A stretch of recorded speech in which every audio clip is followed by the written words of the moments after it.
تو اب وہ عورت اسے حلال نہ ہوگی جب تک دوسرے خاوند کے پاس نہ رہے۔ پھر وہ دوسرا اگر اسے طلاق دے دے تو ان دونوں پر گناہ نہیں کہ پھر آپس میں مل جائیں، اگر سمجھتے ہوں کہ اللہ کی حدیں نبھائیں گے، اور یہ اللہ کی حدیں ہیں جنہیں بیان کرتا ہے دانش مندوں کے لیے۔ وَإِذَا طَلَّقْتُمُ النِّسَاءَ فَبَلَغْنَ أَجَلَهُنَّ فَأَمْسِكُوهُنَّ بِمَعْرُوفٍ أَوْ سَرِّحُوهُنَّ بِمَعْرُوفٍ وَلَا تُمْسِكُوهُنَّ ضِرَارًا لِتَعْتَدُوا وَمَن يَفْعَلْ ذَلِكَ فَقَدْ ظَلَمَ نَفْسَهُ وَلَا تَتَّخِذُوا آيَاتِ اللَّهِ هُزُوًا وَاذْكُرُوا نِعْمَةَ اللَّهِ عَلَيْكُمْ وَمَا أَنزَلَ عَلَيْكُمْ مِنَ الْكِتَابِ وَالْحِكْمَةِ يَعِظُكُمْ بِهِ وَاتَّقُوا اللَّهَ وَاعْلَمُوا أَنَّ اللَّهَ بِكُلِّ شَيْءٍ عَلِيمٌ۔ اور جب تم عورتوں کو طلاق دو اور ان کی میعاد آ لگے تو اس وقت تک یا بھلائی کے ساتھ روک لو یا نکوئی کے ساتھ چھوڑ دو، اور انہیں ضرر دینے کے لیے روکنا نہ ہو کہ حد سے بڑھو، اور جو ایسا کرے وہ اپنا ہی نقصان کرتا ہے۔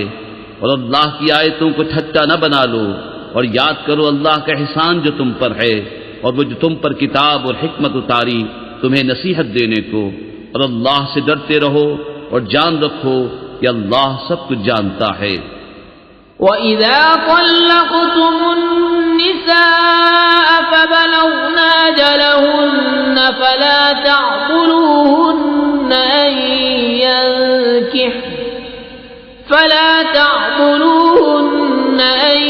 يَنكِحْنَ أَزْوَاجَهُنَّ إِذَا تَرَاضَوْا بَيْنَهُم بِالْمَعْرُوفِ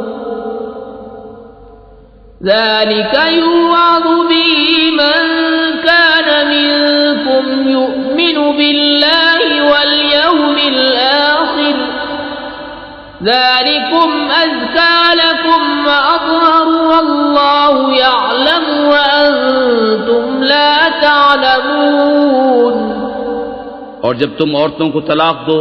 اور ان کی میعاد پوری ہو جائے تو اے عورتوں کے والیوں انہیں نہ روکو اس سے کہ اپنے شوہروں سے نکاح کر لیں جبکہ آپس میں موافق شرع رضامند ہو جائیں۔ یہ نصیحت اسے دی جاتی ہے جو تم میں سے اللہ اور قیامت پر ایمان رکھتا ہو، یہ تمہارے لیے زیادہ ستھرا اور پاکیزہ ہے، اور اللہ جانتا ہے اور تم نہیں جانتے۔ والوالدات يرضعن أولادهن حولين كاملين لمن أراد أن يتم الرضاعة وعلى المولود له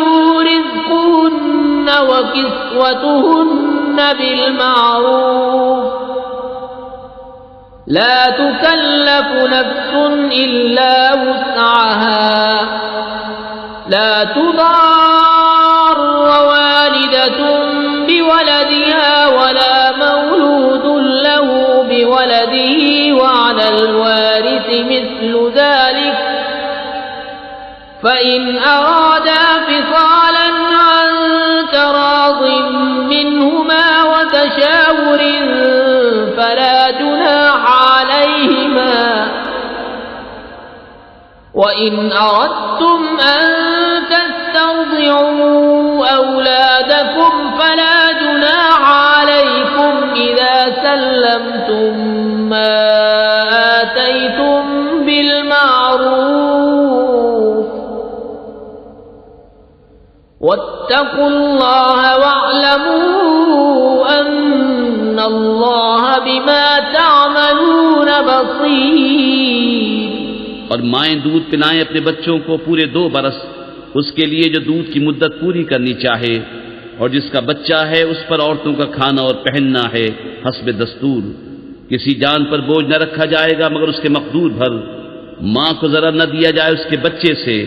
اور نہ اولاد والے کو اس کی اولاد سے، یا ماں ضرر نہ دے اپنے بچے کو اور نہ اولاد والا اپنی اولاد کو، اور جو باپ کا قائم مقام ہو اس پر بھی ایسا ہی واجب ہے۔ پھر اگر ماں باپ دونوں آپس کی رضا اور مشورے سے دودھ چھڑانا چاہیں تو ان پر گناہ نہیں، اور اگر تم چاہو کہ دائیوں سے اپنے بچوں کو دودھ پلواؤ تو بھی تم پر مضائقہ نہیں، جبکہ جو دینا ٹھہرا تھا بھلائی کے ساتھ انہیں ادا کر دو، اور اللہ سے ڈرتے رہو اور جان رکھو کہ اللہ تمہارے کام دیکھ رہا ہے۔ والذين يتوفون منكم ويذرون أزواجا يتربصن بأنفسهن 4 أشهر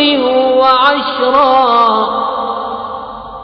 فإذا بلغن أجلهن فلا جناح عليكم فيما فعلن في أنفسهن بالمعروف والله بما تعملون خبير۔ اور تم میں جو مرے اور بیویاں چھوڑیں وہ 4 مہینے 10 دن اپنے آپ کو روکے رہیں، تو جب ان کی عدت پوری ہو جائے